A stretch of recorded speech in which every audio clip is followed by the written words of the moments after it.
Cleopatra was born in 69 BC into the Ptolemaic dynasty, a family of Macedonian origin that had ruled Egypt for nearly 300 years. Even though her lineage was Greek, Cleopatra embraced Egyptian culture and was known as the only Ptolemaic ruler who could speak the Egyptian language fluently. Her father, Ptolemy XII, was a weak ruler who often relied on Roman support to keep his throne. Upon his death in 51 BC, according to Egyptian tradition, Cleopatra became co-ruler of Egypt alongside her younger brother, Ptolemy XIII.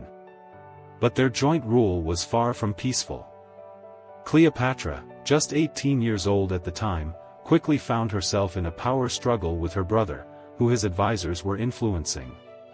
A conflict erupted, and Cleopatra was forced to flee Egypt. Seeking to regain her throne, Cleopatra turned to a powerful ally, Julius Caesar, the great Roman general who was in Egypt to chase down his rival, Pompey. Cleopatra's first encounter with Caesar has become the stuff of legend. She is said to have been smuggled into his chambers rolled up in a carpet, an entrance that left Caesar fascinated by her intelligence and charm.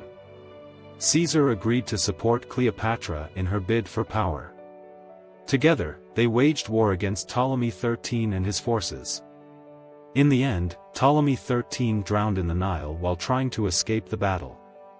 Cleopatra was restored to the throne, now ruling alongside her younger brother Ptolemy XIV, though she was the real power in Egypt.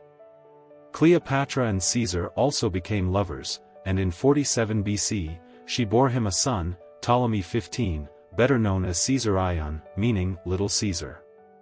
For the next few years, Cleopatra ruled Egypt alongside Caesar, strengthening her position and increasing Egypt's wealth and influence. But their time together was brief. Caesar returned to Rome, where he was later assassinated in 44 BC. After Caesar's death, Cleopatra needed a new protector. The Roman Empire was thrown into chaos, with various leaders vying for control.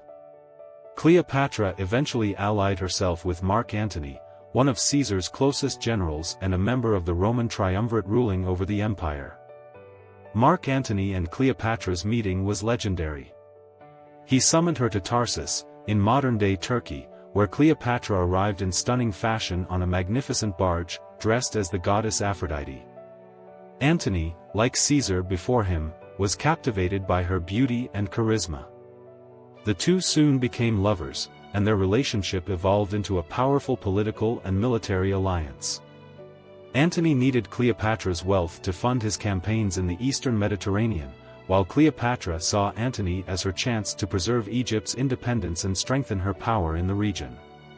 Together, they lived in luxury, traveling between Egypt and the Roman territories. They even had 3 children together, Alexander Helios, Cleopatra Selene, and Ptolemy Philadelphus. But while Cleopatra and Antony built their own empire, a new threat was emerging in Rome: Octavian, Julius Caesar's adopted son and the future Augustus.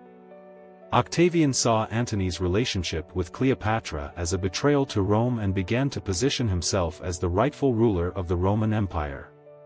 In 31 BC, the conflict came to a head.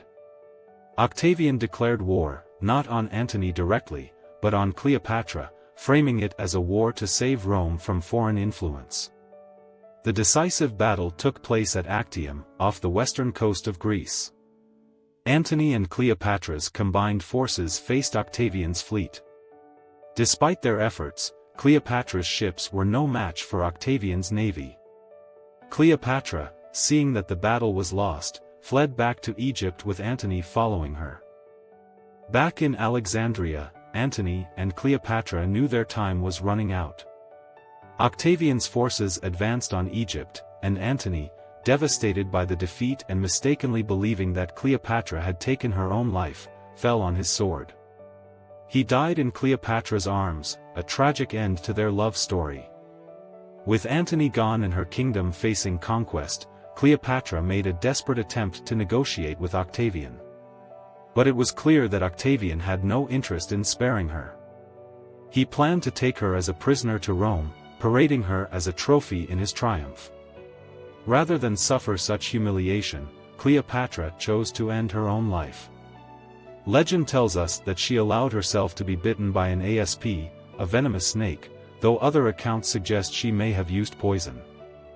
Cleopatra died in 30 BC, marking the end of the Ptolemaic dynasty and the beginning of Egypt's transformation into a Roman province. Though she failed to save her kingdom from Rome, Cleopatra's legacy as a powerful and intelligent ruler lived on. She was remembered not just for her beauty, but for her political acumen, her fluency in multiple languages, and her ability to navigate the complex politics of her time. Cleopatra's life has inspired countless works of art, literature, and drama, from Shakespeare's play Antony and Cleopatra to modern films and books.